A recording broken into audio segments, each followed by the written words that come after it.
37쪽으로 가서요. 네. 그러니까 그러기에 보이시죠? 쭉 내려와서 다이또 안개와 구름이 당신을 애워 있다라고 말하였으니 이는 하나님 당신이 그렇다는 것이 아니라 우리 이성이 하도 약해서 미치지 못하므로 그 무한한 빛에 눈이 캄캄하고 어두워진다는 것이다. 그 때문에 다윗은 이를 풀어 찬란한 빛이 당신 안에 있어 그 힘으로 숫덩이가 불붙었나이다 라고 했으니 이는 하나님과 우리의 이성을 두고 한 말이다. 이렇게 이해했으면 좋겠고요. 어쨌든 제가 하고 싶었던 말씀은 뭐냐면은 38쪽 보면 다 나와 있는데 38쪽에 보면은 그 위에서 세 번째 줄 보면은 이사야 말씀 보이시죠? 이사야 말씀. 여호와의 말씀에 내 생각은 너희 생각과 다르며 내 길은 너희 길과 달라서 하늘이 땅보다 높음 같이 내 길은 너희 길보다 높으며 내 생각은 너희 생각보다 높으니라. 이 말씀 힘드실 때마다 이 말씀을 묵상하셨으면 좋겠다는 것입니다. 지금 내 편에서 하나님을 이해할 수 없지만 이해하려고 하지 마시고 그 하나님 그냥 믿으셨으면 좋겠다 그 부분입니다. 꼭 그러면은요 어떻게 이해가 안 되는데 믿을 수 있냐고 그러는데 우리 세상살이도 그러잖아. 다 아시고 사시는 거 아니시잖아요. 그래서 하여튼 그렇게 잘 생각해 주셨으면 좋겠습니다. 그다음 좀 내려와서요. 그리고 하나님께서 아직 변화되지 못한 영혼에게 당신의 오묘한 지혜의 이 찬란한 빛을 쏘시면 인간의 이성이 캄캄하게 된다는 것도 이 때문인 것이다. 그죠? 이게 무지의 구름인데 우리가 하는 고백입니다. 지체들에게 고백 많이 하시죠? 갈수록 모르겠습니다. 맞습니까? 틀립니까? 아주 정상이십니다. 네. 갈수록 모르는 게 정상입니다. 네. 네. 갈수록 아시는 분들은 더 어두운 밤을 사모하셔야 될 분들이고 갈수록 갈수록 모르는 게 그러시잖아요. 인생을 오래 사신 분들에게 인생이 뭐냐고 물으신다면 뭐라 합니까? 몰라 나도 몰라 그러시잖아요. 그죠? 젊은 사람들은 인생을 다 안다고 그러잖아요. 그 나이 드신 분들은 인생을 모른다고 그러잖아요. 그게 그만큼 이게 도의 깊이가 있는 거니까 이렇게 이해하셨으면 좋겠습니다. 4번 이렇듯 캄캄한 관상이 처음엔 영혼에게 괴로운 것이 빤하다. 당연하겠죠. 네. 하나님께서 내려주시는 주부적 관상이 지극히 좋은 뛰어남을 많이 가지고 있는 반면 이를 받는 영혼은 정화되지 못한 탓으로 지극히 나쁜 비참을 많이 지니는 까닭이니 하나의 주체 안에 상반되는 둘이 용납될 수 없음에서 괴로움과 아픔이 따르기 마련이다. 이건 어렵게 생각하실 거 없으시고 이렇게 이해하시면 돼요. 우리가 아는 말로 바꾸면 하나님께서 영혼이 혼이 몸을 다스리는데 그러니까 주체는 누가 되셔야 돼요? 하나님. 좁게는 영이 돼야 되는데 영도 주체가 되고 싶고 혼도 주체가 되고 싶어서 갈등이 생긴다는 겁니다. 그죠? 항상 영이 주체가 되면 문제는 해결됩니다. 그죠? 근데 영도 주체가 되고 싶고 혼도 주체가 되고 싶어요. 이러면 문제가 됩니까? 안 됩니까? 되는 거죠. 그 말입니다. 어렵게 생각하지 마시고 하나의 주체 안에 상반되는 둘이 용납될 수 없음에서 뭐가 다른 거죠? 괴로움과 아픔이 다르죠. 그러니까 영은 영의 소욕, 그렇죠? 성령의 소욕. 그 다음에 혼은요, 육신의 소욕. 이 둘이 하나가 돼야 되는데 서로 주도권을 가지려고 하니까 문제가 된다는 거예요. 그러니까 영적으로 진보한다는 것은 육신의 소욕을 옮기를 바라시면 안 됩니다. 잘 이해하셔야 됩니다. 육신의 소욕은 있는데 이해되시겠죠? 있는데 그것을 주를 위해서 포기하는 겁니다. 그래서 상해 있는 겁니다. 그러죠? 이 육신의 소욕이 없기를 바라면 이제 육신의 장막점을 벗어야 되는 거니까 절대 그러시면 안 되고요. 똑같아요. 우리가 바자회 해도 그러잖아요. 바자회도 A도 1,000원이고 B도 1,000원이면 어떤 거 고르고 싶으세요? 이왕이면 소욕은요. 소욕은 골라주면서 너 이거 하는데 마음은요. 안 골라라. 안 골라라. 그래 내가 고른데 이게 가잖아요. 안 그러세요? 너무 배부르실 때 마시고 좀 하여튼 적절하게 배가 고프실 때 맛있는 음식이 예를 들어서 5명이 밥을 먹는데 딱 4개밖에 안 나왔어요. 그럼 한 명은 못 먹어요. 속으로는 어떠세요? 속으로는 너 먹어 하지만 입에서는 군침이 돕니까 안 돕니까? 그걸 없으시기를 바라시면 안 되고 또 그것 때문에 집에 가셔 우시면 안 됩니다. 아이도 영성 안 되셨다고. 그러지는 않으시겠죠? 최소한 김치 냉장고 정도 돼야 속상하지. 할렐루야. 우리는 많이 훈련돼서. 그래서 육신의 소욕이 있는 건 어쩔 수가 없는데, 그죠? 이거를 우리가 거절을 잘 하셔야 된다. 그 부분을 말한 겁니다. 나머지는 뭐 이렇게 읽어보시면 그냥 되시고요. 그 다음에 쭉 내려와서요. 중간 정도에 하나의 주체, 영혼 안에서 상반되는 양극이 서로 싸움을 하고 있고 이것은 이 관상으로서 영혼의 불순물이 정화작용을 하기 때문이다. 나는 이에 대한 논증을 진압적으로 다음과 같이 해볼 생각이다. 첫 번째 이제 설명하겠다는 겁니다. 이 관상의 빛과 지혜가 매우 밝고 맑은 반면 빛을 받는 영혼은 어둡고 불결하다 함은 마치 흐리고 언짢고 병든 눈에 밝은 빛이 쏘아 들어오면 아파지는 것처럼 빛을 받아들이는 순간 영혼도 뭐하다는 거죠? 아프다는 것이죠. 네. 이걸 이제 어떻게 아주 이제 웃으면서도 뭐 재밌게 또 심각하게 말씀드린다면 A라는 사람을 내 정말 진짜 이 대한민국에서 내 다른 사람은 다 멘트로 받겠는데 내가 A는 정말로 내가 멘트로 안 받겠다고 작정을 했어요. 작정을 해서 하나님께 기도를 합니다. 하나님 내게 멘티를 주시옵소서. 근데 아무도 생각 안 나고 누구만 생각나요? A만 생각나요. 그때 지체들이 심장이 어떠실 것 같으세요? 기도 안 하려고 작정을 했는데 기도 안 하려고 가슴이 답답하고 불이 붙어요. 그래서 기도합니다. 주여 다른 사람만 A만 빼고 내가 다 감당하겠습니다 하는데 전혀 생각 안 하고 오직 누구 그 사람만 생각나면 힘드시겠죠. 이걸 우리가 아는 말 보면 감당이라 그러잖아요. 감당. 그죠? 그러니까 이렇게 이해하시면 좋겠다는 것입니다. 그래서 너무 어렵게 생각하지 마시고요. 예. 빛을 받아들이는 순간 영혼도 뭐 하다는 거죠? 아프다. 그러니까 이게 이제 말씀이잖아요. 말씀이 권능인데 그렇게 이해하시면 도움이 되실 것 같고요. 영혼이 제 불결 때문에 겪어야 하는 괴로움. 이것은 하나님의 빛을 정말 받는 그때 무한량한 것이니 이 맑은 빛이 영혼의 더러움을 몰아내려고 그 안에 휩산들 때야말로 영혼은 더 더럽고 더 비참할 수 없는 자신을 느껴서 하나님께서는 제게 맞서시고 자신도 하나님께 거슬리는 몸임을 깨닫게 된다. 영혼에 있어 이것은 차마 견딜 수 없는 슬픔이요 괴로움이니 하나님께 버림받은 몸처럼 느껴지기 때문이다. 이것이 바로 욥이 느끼던 가장 큰 고통 중의 하나였으니 하나님께서 이 시련을 겪게 하셨을 때 그는 어찌하여 제가 당신께 짐이 되었나이까? 라고 하였다. 일단 이렇게 잘 이해하셨으면 좋겠습니다. 다시 이걸 설명드리면은 A라는 사람을 다시 내가 감당하려고 하면 당연히 힘들겠죠. 감당 안 하려고 하니까. 그죠? 그러나 결국에 가서는 아시죠? 결국에서는 하나님 뜻을 정하시면 어떻게 되겠습니까? 감당하게 되는 거죠. 그 과정 가운데 이제 스스로가 자기 자신을 보면 하나님은 이 A라는 사람을 감당하기를 원하시는데 나는 감당하지 않으려는 많은 생각들, 그 많은 감정들, 많은 이유들이 변명하고 싶은 부분들, 도망가고 싶은 부분들이 전부 다 하나님께서 빛을 통하여 노출을 시키시는 거예요. 이게 이제 어두운 밤이잖아요. 노출되면 스스로가 힘들지 않겠습니까? 무엇보다 더 힘든 건 뭐냐면 이런 자기 자신을 우리 지체들이 용납하지 않으면 더 힘듭니다. 그래서 앞으로 혹시 이런 아주 약간 안 좋은 모습이 보이실 때마다 자기 자신의 모습을 절대 이게 용납 안 하시지 마시고요. 어떻게 하셔야 된다고요? 용납해 주셨으면 좋겠습니다.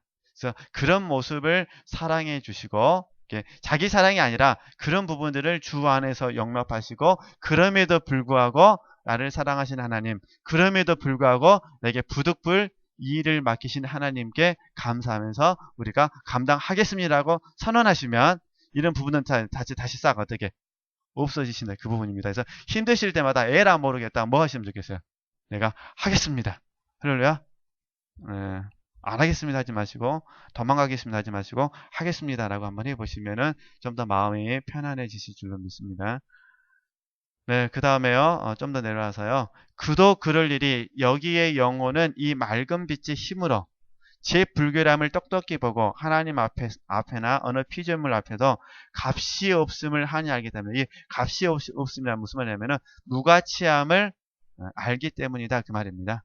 그러니까 가치가 없음을 이런 의미거든요. 그러니까 옛날에 이렇게 썼나 봐요. 그러니까 무가치함을 훤히 알기 때문이다. 그죠? 더구나 사무치게 아픈 일은 앞으로 가치 있을 미래가 다시 없고 자기에게 좋은 일은 이미 다 끝났다고 생각하는 그것이다. 이로조차 그는 자기의 악과 비참을 알고 느끼는 의식의 심연 속으로 빠지게 되는 것이니 여기서는 이 하나님의 어두운 빛이 모든 것을 눈앞에 갖다 대줌으로써 제 스스로의 힘으로는 아무것도 할 수 없음을 밝게 보여주기 때문이다. 이런 뜻으로 다윗의 저 노래를 알아들을 수 있다. 잘못을 책하시어 사람을 바라시고 좀과 같이 그의 보화를 삭게 하시니 인생이란 단 한 번의 날씀 같으오이다. 그죠? 어찌됐든 이게 좀 잘 이해가 안 되시면 제가 이제 자기 신뢰라는 단어를 좀 이렇게 쓰는데 자기 신뢰 그죠? 41쪽입니다. 자기 신뢰 보이시죠? 자기 자랑, 자기 의가 보여지는데 하나만 얘기하면 자기 신뢰가 무너질 때 다 이런 마음이 이런 모습이 있습니다. 그럴 때마다 뭘 생각하셔야 되냐면은 제가 영랍이라는 단어를 썼는데 베드로를 생각하시면 돼요. 베드로가 주님을 부인하고 나서 새벽닭에 울고 나서 울었잖아요. 며칠간 울었을 것 같습니까? 물론 전설에 의하면 닭만 울어도 이렇게 제 생각에는 거기까지는 좀 너무 전설이다 삼천린 것 같고 하여튼 전설에는 그럽니다. 닭만 울면 아마 그러니까 베드로는 닭을 못 먹었을 것 같아요. 어쨌든 전설에 의하면 닭만 울어도 베드로가 눈물을 흘렸다고 그러는데 어찌됐든 근데 우리가 성경을 가만히 읽어보면은 베드로가 눈물 흘린 게 없어요. 딱 그때만 울었어요. 주님께서 부활하셨다는 말 들었을 때 울었어요, 안 울었어요? 눈물이 안 울렸어요. 그 다음에 그 고기 잡으러 갔을 때 물론 주님의 뜻 가운데 간 거지만은 우리가 아는 것처럼 갈릴리 바닷가에서도 눈물 흘렸다는 말은 없습니다. 어쨌든 전설 따라 삼절리는 닭만 오르면 눈물 흘렸다 그런 부분인데 근데 제 말은 뭐냐면은 베드로의 그 슬픔이잖아요.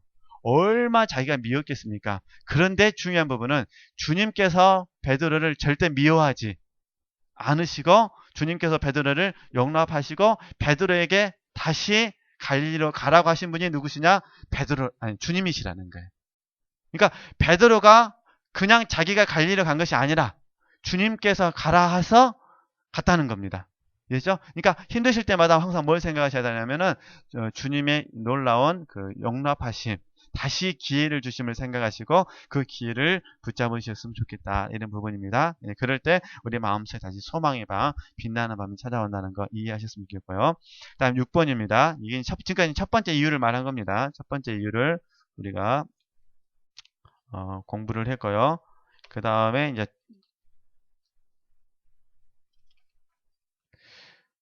41페이지 둘째로 영혼이 그의 자연적 우리식으로 말하면 육체잖아요. 육체 본능적 도덕적 그죠? 교육을 통해서 형성된 인격 같은 거 영성적 영적으로 약성이라는 건 연약함입니다.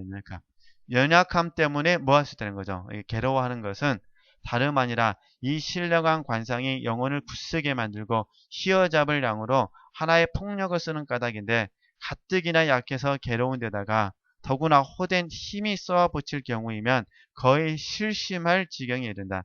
감각과 영이 어느 무한량하고 삭감한 짐덩이에 눌린 듯이 고생과 슬픔이 지극하여 차라리 죽는 것이 낫고 편하다고 할 지경이 된다. 이런 공경을 치렀던 저 애언자 욥이 다음과 같이 노래하였다. 그분께서는 그 큰 힘으로 나와 대결하시려나 아니 내게 관심이라도 두기만 하신다면 어쨌든 이런 의미들 그러니까 우리의 연약함이 또 있다는 부분인데 이 부분도 마찬가지입니다. 그래서 이런 부분들을 너무 힘들게 생각하지 마시고요. 다시 한번 용기를 내셔서 하셨으면 좋겠습니다. 그래서 이제 어찌됐든 이제 이런 부분에 있어서 이제 우리가 좀 42쪽에 설명하시고 싶은 부분은 우리가 이해하는 게 뭐냐면 이럴 때 우리가 신학적으로 하나님의 부재라고 하는데 이 부재는 하나님의 테스트라는 겁니다. 그래서 하나님은 위에서 네 번째 줄 하나님은 우리가 하나님을 얼마나 사랑하시는지 또 사랑한다면 얼마나 순수하게 하나님을 사랑하시는지 그리고 또 사랑한다면 그 어느 것보다 하나님을 더 사랑하시는지 뭐 하신다는 거죠. 테스트 하신다는 거예요. 근데 지체들께서 우리 육신의 입장에서 바라보면 테스트 하실 때 열 받으세요 안 받으세요? 받죠? 남녀관계도 결혼하기 전에 테스트하면 열 받잖아요. 네가 뭔데 날 테스트하냐고. 그런데 어떻게 하겠습니까? 하나님 테스트 하시는데 따져봐 누구 손해니까 내 손해니까 절대로 생각하지 마시고 테스트를 잘 받으셨으면 좋겠습니다. 그래서 이럴 때 어떻게 해야 되냐? 잔기용은 뭔가를 하려고 하지 말고 하나님을 기다려라 이렇게 말씀드리니까 일단 읽어보셨으면 좋겠습니다. 이 큰 힘의 누름과 무게 속에서 영혼은 은혜의 길이 끊어진 것만 같아서 평소에 의지하던 것조차 다른 것과 함께 다 읽어버리고 누구 하나 자기를 동정한 사람이 없다고 생각했는 게 이게 이제 잃어버리고 맞겠죠? 의미상 예, 잘못된 것 같아요. 다 잃어버리고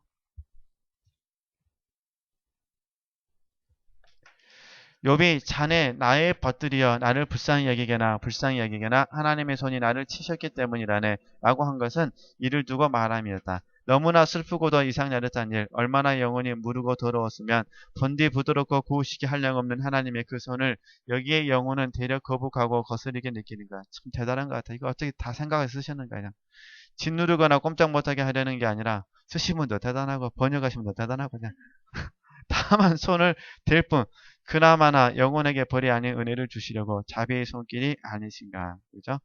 이게 이제 자칫 이제 우리식으로 좀 설명하면은 이게 자기 연민이잖아요. 근데 자기 연민을 좀 강하게 설명하면 자기와의 함정이거든요. 그래서 이런 부분에 좀 조심하셨으면 좋겠다. 그래서 지체들께서 자기 연민 잘 한번 보셨으면 좋겠습니다. 그 다음에 이제 43쪽입니다.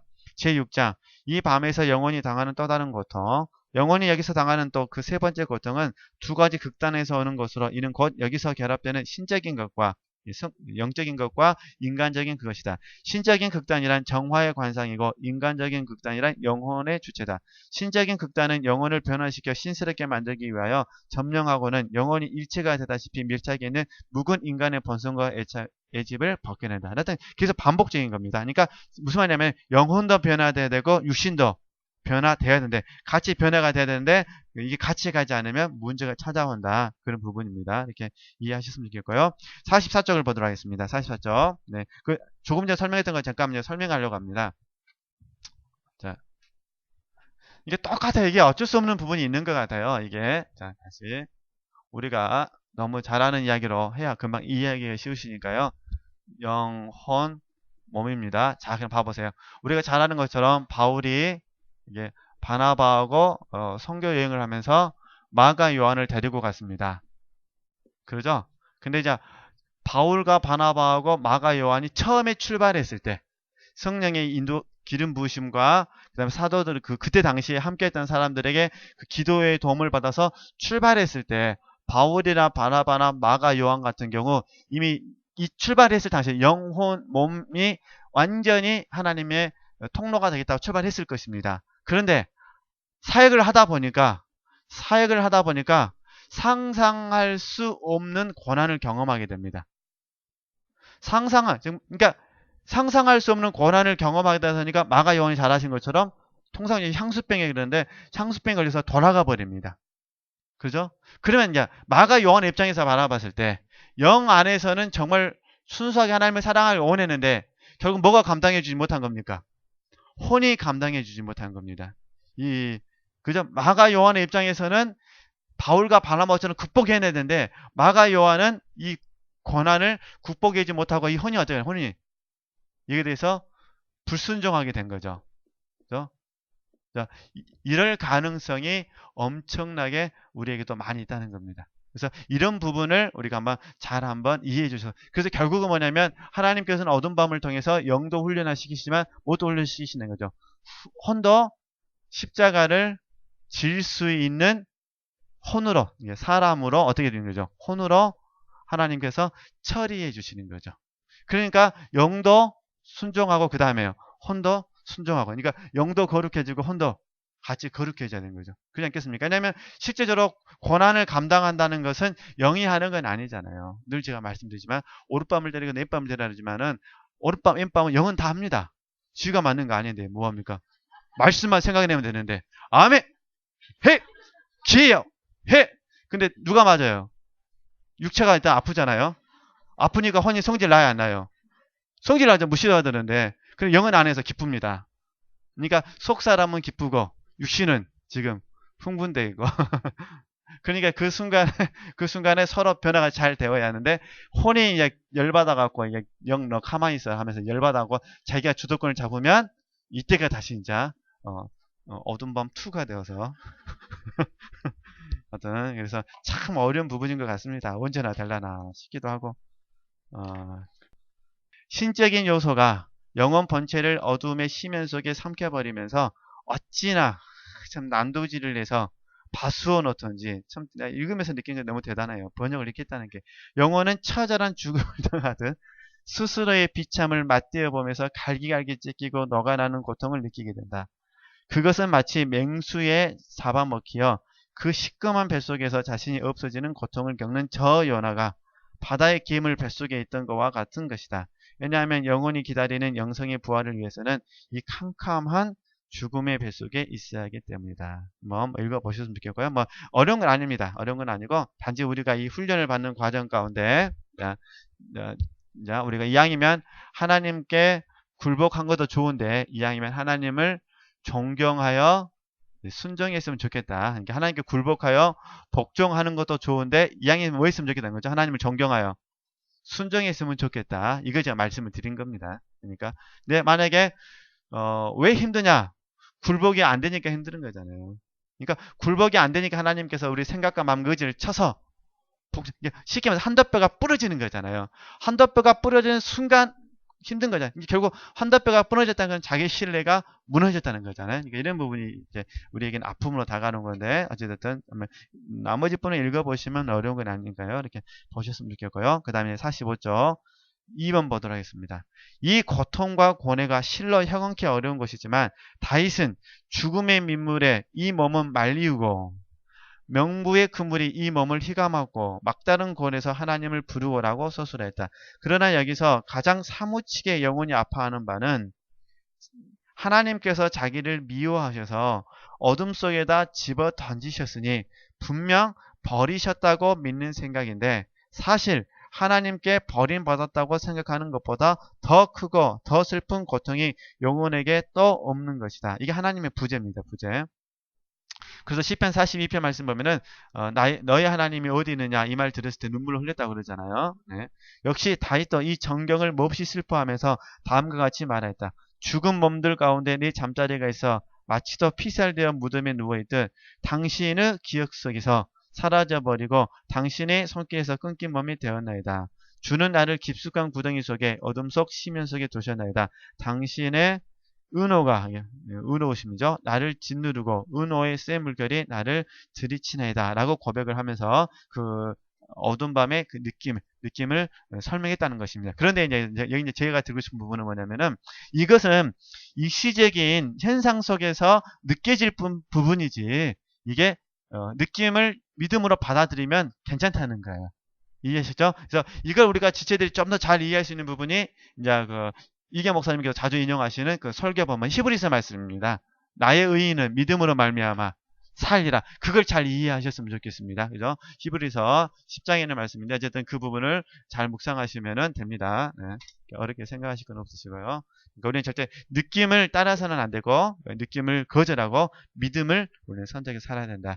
정말이지 이 정화의 관상이 영혼을 조일 때면 죽음의 그림자, 그 비탄, 그리고 지옥의 고통을 아주 생생하게 느끼기 때문인데 곧 하나님 없는 자신을 몸소 느낌이 바로 이것이라는 게 하나님의 부재입니다. 부재. 당신께 지혜받고 버림받고 내침받은 몸임을 느끼는 것이 여기이며 이보다 못 견딜 일은 항상 이러하리라고 믿어지는 그것이다. 그래 걱정할 건 없습니다. 왜냐하면 항상 하나님은 붙들어 주시고 우리를 도와주시고 지켜주시기 때문에 그리고 지체들은 하나님을 신뢰하시기 때문에 전혀 그렇다는 거 이렇게 이해하셨으면 좋겠고요. 그 다음에 뭐 하나님의 부재니까 제가 이렇게 설명하지 않더라도 다 이해되실 것 같고요. 그 다음에 이제 47쪽을 보면 47쪽 3번인데 이 하나님의 부재에 대해서 우리가 좀 오해하실까봐 하나만 더 말씀드리면 이렇게 이해하시면 돼요. 하나님의 부재라는 어떤 의미냐면 하나님은 계셔요. 하나님은 계신데 사람이 느낄 때 하나님의 어떤 것이 없을 뿐이에요. 좀 표현이 이상하나요? 그러니까 다시 잘 이해해 주셔야 됩니다. 그러니까 하나님은 항상 함께 계십니다. 근데 나라는 존재가 뭘 느끼냐면 이 하나님이 안 계신다고 느끼는 것이 아니라 하나님의 어떤 것이 내게 없어졌다고 느낀다는 거예요. 그래서 어두운 밤이 다가오는 거죠. 실제적으로는 우리가 하나님의 어떤 것이 없어도 하나님만 있으면 굶어도 좋습니다. 할렐루야. 딱 이렇게 되면 이 문제가 없는데 굶어도 좋습니다가 아니라 하나님도 있어야 되지만 나는 반드시 먹어야 됩니다. 이게 문제가 된다니까요. 다시 봐보세요. 내 주변에 아무도 없어도 괜찮습니다. 나는 하나님만 있으면 충분합니다. 이러면 다 문제 해결돼요. 그런데 하나님, 내 주변에는요, 나를 일해 줘야 될 남편도 있어야 되고요, 자식도 있어야 되고요, 돈도 있어야 되고요, 건강도 있어야 되고, 이렇게 되니까 문제가 된다는 거예요. 그죠? 그러니까 결국은 우리 편에서 봤을 때 하나님의 부재라고 느껴지지만 정확하게 말하면 하나님이 아니라 하나님의 어떤 것이 내 편에서 없어지는 거죠. 그래서 이게 나로 하여금 염려를 가져다 주고 불안하게 하고, 그래서 마치 하나님께서 나를 버리신 것처럼 느껴진다는 거죠. 그럼 실제로 하나님 절대 우리를 버리지 않으신다는 거죠. 그죠? 그래서 이걸 이제 뛰어넘으면은 이제 하나님의 어떤 것이 아니라 하나님으로 충분한 사람이 된다. 그래서 이렇게 하나님의 부재를 오해하실까봐 제가 다시 이게 말씀을 좀 생각나게 하셔서 이 말씀을 드렸습니다. 그래서 이제 3번을 보면요. 하나님뿐 아니라 모든 피조물, 특히 벗들한테서까지 버림과 업신여김을 당한다는 느낌이 또 있으니 그러기에 다윗이 잇따라서 아는 이들 내게서 멀리 하시고 그들 앞에 내 이 몸을 지겹게 만드시니라고 이렇게 고백을 했다는 겁니다. 이 모두를 계물의 뱃속에서 영육으로 잘 경험한 요나는 체험자답게 다음같이 증언한다. 하나님께서 이 몸을 바닷속 깊이 던지셨습니다. 물결은 이 몸을 휩쌌습니다. 밀려오다 부서지는 하나님 눈 앞에서 쫓겨난 몸 하나님 계신 성전 쪽으로는 두 번 다시 눈도 못 돌릴 줄 알았습니다. 그래 한번 이렇게 생각해 보세요. 지체들께서 만약에 요나가 썼어요. 요나가 썼다고 생각한다면 그거는 다 경험하고 나서 쓴 거예요. 할렐루야. 그러면 그 요나서를 1장을 쓰고 2장을 쓰고 3장을 쓰고 4장을 썼을 때 어떤 감격 속에서 썼을 것 같으세요? 만약에 지금 지체들에게 어두운 밤을 이제 앞으로 통과할 거 말 거요. 통과된 것을 써라 한다면 어두운 밤의 과정을 통과한 걸 다 글로 쓰신다면 눈물이 뚝뚝 떨어지실까요? 안 떨어지실까요? 아무 생각 안 나실까요? 너무 힘들어가지고 생각하고 있지만 아니겠죠? 아마 과거를 생각하면 쭉 쓴다면 아마 너무너무 좋아서 감동의 눈물이 나오겠죠? 그런 부분을 이해하시면 좋겠다는 겁니다. 지금은, 그러니까 우리가 항상 이걸 이겨내는 방법은 뭐냐면요. 과거에 하나님께서 나를 어떻게 살리셨고, 어두운 밤을 통해서 어떻게 나를 초심자였던 걸 훈련시키셨고, 그 인생의 큰 고통과 나를 도와주셨는지를 생각하시고, 그 감사하는 마음으로 앞으로도 지켜주실 것을 믿습니다라고 하면서 이겨내셔야 가능합니다. 안 그러면 안 돼요. 그래서 그런 부분들 이해하시고요. 예, 그 다음에 그래서 제가 드리고 싶은 부분은 결과적으로는 잘 되었다. 그러나 과정은 힘들다. 물은 목까지 차올랐고 깊은 바다는 이 몸을 휩쌌습니다. 머리는 갈대의 휘감겨 저 땅 밑 부리로 빠져드는데 땅은 빗장들을 영영 내버려 버렸습니다. 여기서 말하는 빗장이란 영혼의 결함들이니 이것들이 장애가 되어 영혼은 이 맛스러운 관상을 누리지 못하는 것이다. 그죠? 하나님은 결국 이 어두운 밤을 통해서 장애를 제거해 주시다. 네 번째 고통이 있다는 것입니다. 너무 많아요. 어두운 이 관상의 다른 초월성, 즉 그 존엄과 위대성으로서 영혼은 이와 맞서는 극단, 즉 자기의 기막힌 빈곤과 비참을 통감하게 되는 것이니 내가 무능력이잖아요. 이것이 바로 이 정화에서 겪는 가장 대단한 고통 중의 하나이다. 왜냐하면 영혼은 제 구미를 당기게 하는 세 가지 법에, 즉 현세적인 거, 그렇죠? 60편에서 바라봤을 때 자연적인 거, 영성적인 이 세 가지 면에서 빈곤을 느끼고 철저한 공허를 가지고 공허를 자기 안에 느끼는 까닭인데 영혼은 스스로가 보배와 반대되는 악들, 즉 결함의 비참과 메마름과 지각의 공허와 어둠 속에 버려진 영을 발견하는 것이다. 자, 그러면 이제 우리가 훈련을 하다 보면 멘토 입장에서 바라보는 자기 연민이 있습니다. 그걸 좀 잠깐 좀 나누도록 하겠습니다. 멘토 입장에서 멘토가 멘티를 도와주는데 멘티를 바라볼 때 할 수 있는 게 아무것도 없어요. 그럼 자기 절망이 찾아오죠. 그러면 여기까지는 괜찮아요. 근데 문제는 뭐냐면 이 자기 절망을 너무 많이 받아주면은 자기 연민에 빠집니다. 무슨 말이냐면은 멘티를 도와줄 수 있는 방법이 내게 아무것도 없다는 생각이 너무 강해지면 감정 속에서 자기 연민에 빠지면서 자기 자신의 무능력함에 대해서 이게 편을 들어주게 됩니다. 그러면 나도 모르는 사이에 진짜로 나는 무능력한 나로 삶을 살게 됩니다. 이게 이제 문제예요. 그죠? 그러니까 다시 우리가 혹시 지체들께서 멘티를 섬기시는 과정 가운데 자기 절망이 찾아오시면 이걸 하나님께로 가져가는 훈련을 하셔야 됩니다. 그죠? 그런데 문제는 그러지 않고 내가 멘티를 도와야 된다는 생각이 들어올 수가 있다는 거예요. 그러면 나도 모르게 뭐가 생긴다는 거죠. 자기 연민이 들어와요. 이것도 결국 뭐냐면 자기와의 함정이라는 거죠. 왜냐면 하나님께서 이렇게 훈련하라고 관계를 설정해 놓으셨으면 내가 할 수 있는 거는 절망 가운데 하나님 잘하셨습니다. 당사자들끼리 깨지든 박터지든 알아서 하게 하옵시고 양쪽 다 변화시켜 주시옵소서라고 하면서 기도하는 것이 더 낫지. 내가 할 수 있는 게 아무것도 없다 해가지고 이 빠져서 그냥 극단적으로 에이 난 이제 모르겠다 하게 되면 나중에는 이제 이 자기 연민이 너무 찾아오면요 진짜 내가 무능력하게 됩니다. 물론 우리가 원래 무능력합니다. 그러나 중요한 건 뭐냐면은 우리는 무능력한 나로 사는 것이 아니라 능력 많으신 하나님을 사는 거잖아요. 근데 나도 모르게 무능력한 나로 사니까 생각도 무능력이요, 말하는 것도 무능력이요, 감정도 무능력이요. 그러면 어떻게 될까요? 잘못하면 이게 이제 완전 육신에 사로잡힌 삶을 살 수밖에 없다는 겁니다. 이런 경우에는 소망이 없잖아요. 소망이 없으니까 행복이 있어요, 없어요? 없죠. 행복하지 않는 거예요. 그죠? 그러니까 이렇게 절대 가서는 안 됩니다. 우리는 자기 절망까지만 가셔야 되고 절대 연민으로 들어가셔는 안 되신다는 거 꼭 이렇게 이해를 해 주셨으면 좋겠습니다. 네. 대부분의 멘토가 되려고 하신 분들에게 넘어지는 함정이 다 넘어지는 함정이 다 이 부분입니다. 멘토. 주님을 하고 싶어서 하거든요. 그러나 실질적으로 해보시면은 이게 잘 안 돼요. 그죠? 그 다음에 이 멘티가 아주 말 잘 듣는 멘티면은 그나마 다행인데 하여튼 우여곡절이 너무 많은 멘티시면 힘들고 또 특별히 자기 주장이 너무 센 멘티를 만나면 멘토가 멘티에게 삼켜버리죠.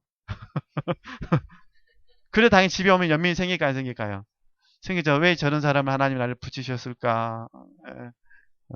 그때 저들이 생각하지 마시고 감당할 수 있으니까 맡기셨다고 믿으시고 할렐루야 나는 그를 바꿀 수 없지만 하나님 그를 깨뜨리신다 생각하시고 열심히 깨뜨려 달라고 기도하셨으면 좋겠습니다. 나는 그를 깨뜨릴 수 없으나 당신은 깨뜨릴 수 있으니 주여 갑절의 영감이 아니라 갑절의 어두운 밤으로 넣으셔서 근데 못해요 대부분. 왜냐면 그 멘티를 내가 사랑하거든요. 못해요. 어떻게 사랑하는 사람이 어두운 밤에서 고생을 하는 거예요. 지금 사랑하지 않으면 이렇게 들어가지도 않습니다. 사랑하니까 주여 이게 되죠. 치시려면 나를 치시옵소서 이러시죠. 천사표 54님들 그러시죠? 치실 안 그러신가요? 네. 그 다음에요. 48쪽으로 가서요. 한번 뭐 같이 한번 읽어볼까요? 네. 지체들께서 읽어주시면은 금방 이해되시니까 세 번째 줄부터 같이 한번 읽도록 하겠습니다. 시작.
네, 어쨌든 지체들 잘 이겨내셨으면 좋겠습니다.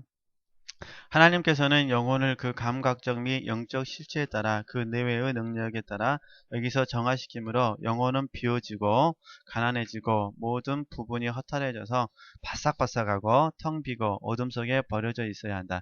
왜냐하면 감성면은 메마름 속에 정화되고 어쩔 수 없는 부분이잖아요. 그러니까 마음은 메마름 속에서 깨끗해지고 그 말이고요. 정신 능력은 생각하는 부분은 자기가 가지고 있던 지각을 비우면서 깨끗해지고 영은 캄캄한 어둠 속에서 정화되기 때문이다. 하나님께서는 이 모두를 어두운 관상을 통하여 하신다. 이 관상에서 영혼은 자연의 지온과 지각의 중단 및 절무, 마치 공중에 매달려서 숨을 못 쉬기보다 더한 고생을 하게 되고 그러는 가운데 하나님께서는 마치 불이 곰팡이나 세부치인 녹에 대해서 하듯 평생 지녀오던 애집과 이제 우리가 다 잊어버리시고요. 평생 지녀오던 애집 그죠? 고집 같은 거 있잖아요. 자기를 사랑하는 마음, 몹쓸 버릇들, 습관들을 모조리 뭐 하시고요?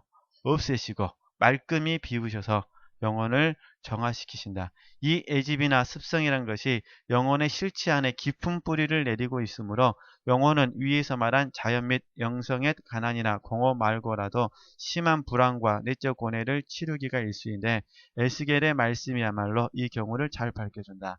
나무를 많이 넣고 불을 지펴라. 고기를 푹 삶아서 국물은 쏟아버리고 뼈는 태운 다음 이로 미루어 영혼의 실체가 감성 및 영성적으로 겪는 가난과 공허가 어떤 것임을 알 수가 있다. 하여튼 뭐 이렇게 이해하시면 좋겠고요. 염려기 제가 잠깐 했는데요. 잠깐 말씀 보면은 여기 너무 힘들어서 이렇게 고백했다는 것입니다. 그런데 내가 앞으로 가도 그가 아니 계시고 뒤로 가도 보이지 않냐시며 그가 왼편에서 일하시나 내가 만날 수 없고 그가 오른편으로 돌이키시나 배울 수 없구나. 그런데 힘들었습니다. 그런데 우리가 잘 아는 것처럼 나의 가는 길을 오직 그가 아시나니 그가 나를 단련하시는 후에는 내가 전문같이 나오리라고 고백하면서 다시 욥이 힘을 냈다. 이런 부분입니다. 이렇게 뭐 이해하셨으면 좋겠고요. 그 다음에 이제 다음 부분은 그냥 보시면 되고 그냥 우리는 이렇게 해석하지는 않는데 영적으로 이렇게 해석했다. 이렇게 이해하셨으면 좋겠고요. 그 다음에 이제 50쪽에 가서 네 번째 줄 어, 결국 이 어두운 밤을 설명하고 있는 거니까요. 이렇게 그렇게 보셨으면 좋겠고요. 좀 더 중간 정도 보면은 이로보와 관상의 불로 정화를 당하는 것이 영혼에게 얼마나 큰 고통인 것인지 알아들 수 있다. 과연 애언자가 말씀하는 바와 같이 영혼의 중심에 자리하고 있는 애집의 녹을 떨어버리고 스스로를 정화하려면 하나의 자기 부정과 자기 말살이 필요하기 때문이다. 그죠? 자기 부정과 자기 말살. 이러한 욕정과 불완전 따위가 영혼의 천성이 되다시피 했기에 그죠? 그래서 이렇게 이런 부분들을 그냥 보셨으면 좋겠습니다. 뭐 다 하시니까 이제 네. 그 다음에 51쪽 가서요. 또 일일이 설명하면 또 잔소리밖에 안 되니까요. 51쪽 6번 그러므로 현자가 이르듯이 이 풀무에서 마치 도가니 속의 금처럼 정화되는 영혼은 극도의 가난 속에 자지러지듯 그 실체 안에서 이렇게 대단한 파멸을 느끼게 되는 것이다. 다윗이 다음과 같은 말로 하나님께 부르짖는 것이 바로 이를 들어 말했다고 볼 수 있다. 즉 하나님 나를 구하소서 목에까지 물이 들어찼사오니 진흙 속의 깊이도 빠져 있사와 발붙일 자리조차 없나이다. 이 몸은 물속에 깊숙이 잠겨 파도에 휩싸여 있나이다. 외치다가 나는 지쳐버렸고 목도 이미 신지 오래오니이다. 하나님 기다리다 기다리다가 눈마저 흐려져 버렸나이다. 네. 하나님께서 영혼을 다음에 크게 올려주시면 이렇듯 닭달질을 하시는 것이니 그때 배우셨죠? 닭달질. 이러한 감동이 영혼 안에 활발해졌을 때 당신 이내 진정시켜 주시지 않는다면 사람이 며칠 안 가서 죽게 되겠지만 감동이 사무치는 적은 그리 흔하지 않다. 혹시 어느 때 감동이 아주 심할라 치면 영혼은 지옥의 아가리가 버르려 자기 자신이 빨려 들어가는 듯 느끼는데 이런 영혼들은 산채로 지옥에 떨어지는 그들이나 같은 거 저승에서 해야 할 정화를 이승에서 하는 까닭이다. 이런 고비를 넘긴 영혼이면 지옥에 들어가지 않고 들어가 있대도 거기 머무는 시간이 길지 않으니 이승의 한 시간이 저승의 오랜 시간보다 이용 가치가 더하기 때문이다. 어쨌든 이렇게 의미들만 이해하시면 됩니다. 네, 그 다음에 이제 좀 계속 좀만 더 설명하면요. 제7장 같은 원죄를 두고 나머지 의지의 고통과 마음 재임을 들어서 말하. 이전의 고통 위에도 의지의 고통이 있어서 마음이 압박을 받는 것입니다. 그래서 마음 재임은 압박감으로 이해하시면 됩니다. 네. 그 다음에 여기서 영에 당하는 의지의 고통과 마음 재임은 절대로워서 절대롭다는 걸 좀 조금 설명하겠습니다. 때로는 갑자기 지혜하게 기억이 새로워짐과 동시에 구원의 길이 막연하다는 생각을 사무치게 하는 게 갑자기 이렇게 생긴다는 거죠. 절대로워서라는 것은 대단하다고 이해해 주시면 좋겠습니다. 그래서 고통과 압박이 대단하다는 것입니다. 아무리 영적으로 성장했다 하더라도 갑자기 미운 사람이 생기면 나도 모르게 미운 마음이 들어서 힘들어합니다. 그럴 때마다 자신에게 실망을 하면서 이건 아닌데 하지만 그런 생각이 자꾸 듭니다. 이것은 합리화가 아니라 굉장히 중요한 포인트입니다. 성장과 성숙한 사람도 언제든지 무엇이 되는 거죠? 육신에 빠질 수 있다는 것입니다. 이런 자신의 모습을 용납하지 못하면 안 됩니다. 그는 교만으로 가니까. 그럴 때마다 나는 지그릇이라고 이해하셨으면 좋겠고, 여전히 내 육체가 이러구나, 이래서 내가 더 변화되겠구나 생각하셨으면 좋겠습니다. 다시 정리합니다. 성장과 성숙한 사람도 언제든지 무엇이 있다? 육신에 빠질 수 있다. 근데 문제는 뭐냐면 나아간 자들에 있는 사람들은 절대 이 말을 안 믿습니다. 우리 지체들은 믿는 거 보니까 나아간 자를 통과한 것 같습니다. 그죠? 예, 진짜예요. 초심자들하고요. 봐서. 초심자들하고 나아간 자들이요. 이 완전한 자들에 있는 그 자리에 있는 사람들이 실패하면요. 그냥 잡아먹습니다. 잡아먹어. 그런데 완덕에 이른 사람들은요. 서로 실패를 하잖아요. 절대 안 잡아먹습니다. 왜 안 잡아먹냐? 나도 실패하거든요. 그러니까 그런 어떤 우리의 한계성을 우리가 잘 이해해 주셨으면 좋겠다. 지금 지체들이요. 지금 아마 우리 지체들 마음속에서 모세 오경을 통해서 광야의 이스라엘 백성들을 보시면서 절대 의분을 가시는 분은 한 명도 없습니다. 전부 광야의 이스라엘 모습을 보면서 나다라고 하시면서 은혜를 받습니다. 할렐루야. 안 그러세요? 지금도 열받으세요? 이 망할 놈들 하면서 아니시죠? 구구절절 다 누구 이야기를 하고 있어요 지금. 어쩌면 내 이야기가 여가 있을까 그러시잖아요. 네. 자, 이렇게 우리가 바뀐다는 겁니다. 그래서 다시 제가 이 부분을 절대 이렇게 성장과 성숙한 사람도 언제든지 육신에 빠질 수 있기 때문에 제가 이렇게 말씀드리는 거는 우리 지체들께서 절대로 멘토에게 실망하지 않으셨으면 좋겠습니다. 절대로 저한테도 실망하지 않으셨으면 좋겠고요. 어, 여기까지 하고요. 이제 다음 주에 계속 이어서 설명하도록 하겠습니다. 하나님께 영광 돌리겠습니다.